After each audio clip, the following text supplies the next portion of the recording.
Hello, my name is Opal Singleton. I'm the president and CEO of Million Kids. We're an organization that is dedicated to keeping kids safe from predators. But what I want to talk to you today is talking with your child about how to live in a time of adversity.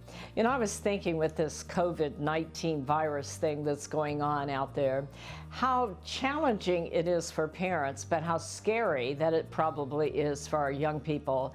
Because the kids that are teenagers today have never really seen this kind of crisis going on in their life. They were born after 2000, and many of us that are older, we remember when gas was only available on Monday, Wednesday, and Friday, and the stock market had crashed.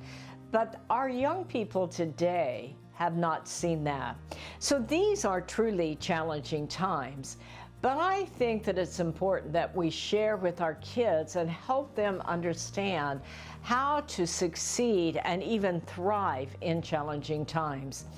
You know, I think the first thing that's important for our kids is to literally understand gratitude. When I get in a situation like this, the first thing I do is sit down and say, what is all good about my life? I start to take a look at the list of my friends and the fact that I have a home and I have cars and that I get to be involved in schools in my work, and the fact that I know a lot of good people, and the fact that I have plenty of clothes and I have plenty to eat. I would encourage you to sit down with your child and make a list, okay? All the good stuff they have. Our kids are so fortunate to live in the United States and have all of these things. The next thing I'd encourage you to do is teach them and share with them to express their fear. And that's good for you too, folks. It's important to sit down and say, what am I really afraid of? What is the worst case that can happen? And then again, what is the best case? You see, when you express your fears, that's just the sound of your own words. Not just sit down and text out, I'm afraid of this or I'm afraid of that, but verbalize your fears and do it as a family. And then begin to find ways to overcome that fear. These are all what-if situations that may or may not happen. One way to address your fears is to kind of use some sayings that give you strength and confidence. You know, one of the things that is happening is our lives are changing, and none of us like change. It makes us feel like we don't have control. I'm probably the toughest person that you've ever met about wanting to not change, but someone taught me to literally do animation. Change is easy for me. Change is easy for me. And after you say it a few times, it's hysterical because you say, well, yeah, I can change. Or develop sayings with your families. You know, we're the Larson family. We're tough. We're not quitters, we're winners. And help them gain confidence. One of the things I would share with you is teach your child in a time of adversity that they can control themselves. They may not be able to control all that's happening out there. Okay, you know, the stores are shutting down, there's a shortage of toilet paper, they can't go to school. But the way you do that is choose what you're going to do with your life. You see, your child can either go on the internet and start to type out things like, I'm scared, or my dad's laid off, or I'm not sure what's going to happen, or I'm bored.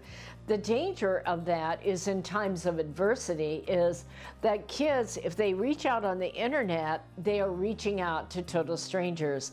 In times of adversity, what we all know that work with law enforcement is that literally pedophiles and bad guys, domestic violence, all that accelerates because as the stress increases for us and our families, it increases for criminals and bad guys, and they become more obsessive. So they're going to be on that internet looking for your child. It's important that you talk to your child about, don't go on the internet and express your feelings.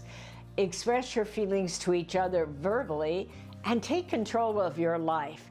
You know, decide that your family's going to exercise together.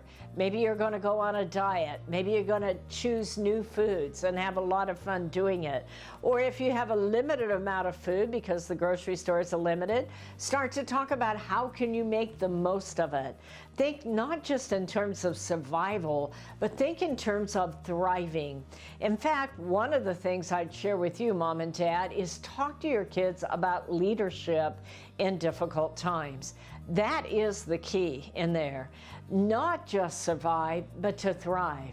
You know, one of the things that I learned in working with teenagers is they want to thrive.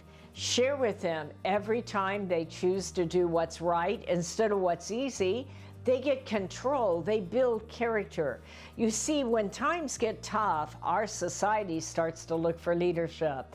And this is a great time to teach your children maturity and leadership. And finally, one way to deal with this is to help others. Once you understand that it's really fear and you overcome that fear and that you have that strength of character and that leadership, then teach your child to look beyond their own needs. You know, is there an older person that maybe is sitting at home alone? Isolation in these times of adversity is one of the worst enemies you can have. Call them up, share some jokes, let them rattle on about whatever it is they're afraid of. And call grandma, call your aunt you haven't called for a while. Look down the street, is there a neighbor that you can help? Can you bake some of those muffins that you have and take them to the homeless people? Of course, wear gloves when you do that, okay? But there are ways to help each other. So the bottom line is that this is a new experience for this generation of young people. But we can use this opportunity to help our kids mature and be leaders and be successful in a time of adversity. If you want to contact me and share your thoughts on this subject, you can do that by emailing me at opal, that is O-P-A-L, at millionkids.org, MILLION, millionkids.org. Or follow us on Facebook at Million Kids, or go to millionkids.org and sign up for our newsletter and stay in touch with us. These are challenging times, but they can also be the most important times in building character for our children. Thank you for listening. I hope it can assist you in the future, and we'll see you at millionkids.org.